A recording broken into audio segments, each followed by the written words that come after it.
ಸುಮ್ಮನೆ ಬ್ರೇಕಿಂತ ಮುಂಚೆ ಹೇಳ್ತಾ ಇದ್ನಲ್ಲ, ಮಲ್ಲಿಕಾರ್ಜುನ ಖರ್ಗೆ ಅವರು 1,00,000 ಕೋಟಿ ಕೊಟ್ಟರು ಕೂಡ ನಿಮ್ಗೆ ಈಕ್ವಲ್ ಬರೋದಕ್ಕಾಗೋದಿಲ್ಲ ಅಂತ ಹೇಳಿದ್ದು.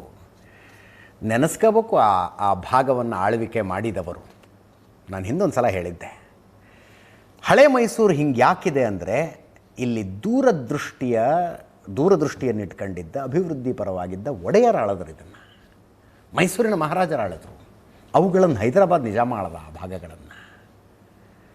ನೋಡಿ, ಆಳ್ವಿಕೆ ಅನ್ನೋದು ಎಷ್ಟು ದಶಕಗಳಾದರೂ ಸರಿಪಡಿಸಲಾಗದಂಥ ಇಂಪ್ಯಾಕ್ಟ್ ಮಾಡುತ್ತೆ ಅನ್ನೋದಕ್ಕೆ 2 ಉದಾಹರಣೆ ಇದು.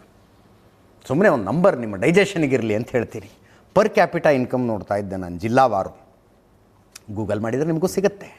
Gross district domestic product and per capita income year 2023-24, ಕಳೆದ ವರ್ಷದ್ದು ಜಿಲ್ಲಾವಾರು ತಲಾ ಆದಾಯ ಎಷ್ಟಿದೆ, ಯಾವ್ಯಾವ ಜಿಲ್ಲೆಗಳ ಜನರದ್ದು ಎಷ್ಟೆಷ್ಟಿದೆ ಅಂತ.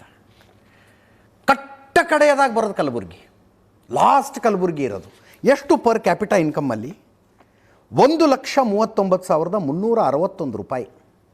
ಅಂದರೆ ಕಲಬುರಗಿ ಜಿಲ್ಲೆಯ ಜನರ ವಾರ್ಷಿಕ ಆದಾಯ ಆ್ಯಾವರೇಜು 1,39,361 ರೂಪಾಯಿ. ಇದನ್ನು ಕಂಪ್ಯಾರಿಸನ್ ಹೇಳಿದ್ರೆ ಅರ್ಥ ಆಗುತ್ತೆ ನಿಮಗೆ. ಬೆಂಗಳೂರು ನಗರದ್ದೆಷ್ಟು? 7,60,362 ರೂಪಾಯಿ. ಮೊದಲನೆಯ ಸ್ಥಾನದಲ್ಲಿ ಬೆಂಗಳೂರು ನಗರ ಇದೆ, ಕಟ್ಟ ಕಡೆಯ ಸ್ಥಾನದಲ್ಲಿ ಕಲಬುರಗಿ ಇದೆ. ಬೆಂಗಳೂರಿಂದ 7,60,000 ಆದರೆ ಕಲಬುರಗಿದು 1,39,000. 2ನೇ ಪ್ಲೇಸ್ನಲ್ಲಿ ದಕ್ಷಿಣ ಕನ್ನಡ ಬರುತ್ತೆ. ಉಡುಪಿ 3ನೇ ಪ್ಲೇಸು, ಚಿಕ್ಕಮಗಳೂರು 4ನೇ ಪ್ಲೇಸು, 5ನೇ ಪ್ಲೇಸಿಗೆ ಬೆಂಗಳೂರು ರೂರಲ್ ಬರುತ್ತೆ. ಡಿ ಕೆ ಶಿವಕುಮಾರ್ ಅವರು ನಮ್ಮ ಕಡೆ ಜನ ಬಯಸ್ತಾರೆ, ಅಲ್ಲಿ ಹುಟ್ಟಬೇಕಾಗಿತ್ತು ನಾವು ಅಂತಾರಲ್ಲ. ಬೆಂಗಳೂರು ರೂರಲ್ ಜನ ಅಂತ ನಾನು ಅನ್ಕೊಂಡು ಹೇಳ್ತಾ ಇರೋದು. ಬೆಂಗಳೂರು ರೂರಲ್ಲಿನ ತಲಾದಾಯ 2,91,000 ರೂಪಾಯಿ.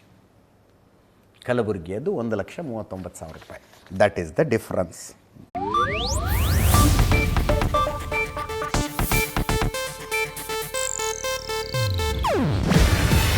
ಇದು ಏಷ್ಯಾನೆಟ್ ನ್ಯೂಸ್ ನೆಟ್ವರ್ಕ್ ಪ್ರಸ್ತುತಿ.